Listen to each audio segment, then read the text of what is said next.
नीचे आया है। आइए आईटी स्टॉक्स, यहाँ पर भी लगातार फोकस है अनिल जी का। आज सुबह स्टॉक ऑफ द डे में कोफोर्ज पर बात भी करी थी। दमदार रिपोर्ट आई है आईटी पर, दमदार रिपोर्ट आई है कोफोर्ज पर। कुशल से एक बार इसके बारे में बात करते हैं। कुशल बताइए, डेज हाई पर ही ट्रेड कर रहा है अभी भी कोफोर्ज, करीब ₹250 की तेजी है, क्या चल रहा है इस काउंटर में? बिल्कुल, देखिए आप आईटी काउंटर्स की बात करेंगे तो ये high beta counter of course है और हाई परफॉर्मेंस भी इनकी आती हुई दिखती है। अभी आप वैल्यूएशन के लिहाज से भी एक्सपेक्टेशंस ये दिख रही है कि पिछले एक महीने में आप देखिए ऑलमोस्ट 12% स्टॉक गिर चुका है, तो एक अच्छा खरीदारी का मौका ऐसा एनालिस्ट मानकर चल रहे हैं। और जेपी मॉर्गन की इस वजह से इसमें इंटरेस्टिंग रिपोर्ट आती हुई दिख रही है, जहां पर इन्होंने कवरेज की शुरुआत की है और ओवरवेट रेटिंग के साथ ये कवरेज की शुरुआत की गई है और ₹7,000 का टारगेट्स ये देते हुए दिख रहे हैं।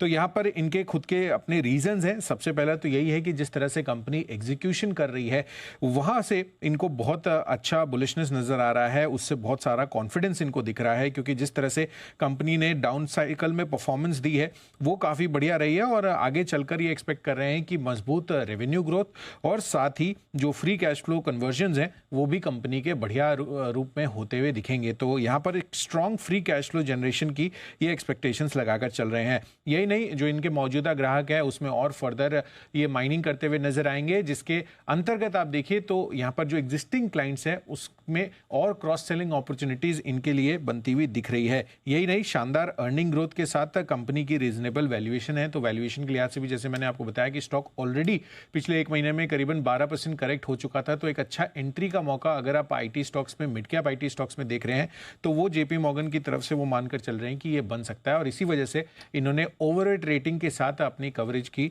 यहां पर शुरुआत की है और 7,000 यानी कि अपने आप में मौजूदा भाव से एक सिग्निफिकेंट अपसाइड पोटेंशियल ये मानकर चल रहे हैं।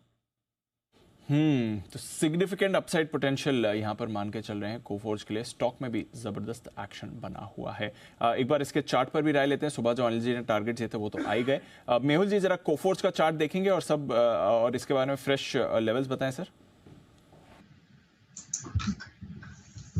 दीपांशु, कल शायद हमने कोफोर्ज भी डिस्कस किया था व्हाइल डिस्कसिंग आईटी स्टॉक्स। तो मुझे लगता है यहाँ पर 6,000 तक का तो आराम से जगह। हमने कल हमारे क्लाइंट्स को भी रेकमेंड किया था और हाँ, शायद मैंने टीवी पर भी रेकमेंड किया ही था। 6,000 तक का तो लेवल लग रहा है इनिशियली।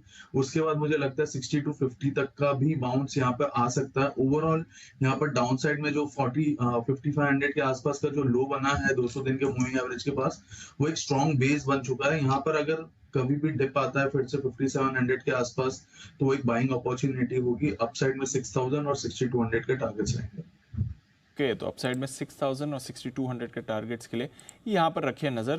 कोफोर्ज बढ़िया एक्शन आपको इस काउंटर में बन रहे हुए दिख रहा है और बाकी सारे आईटी स्टॉक्स में भी आज एक अच्छी मूव आती हुई दिख रही है।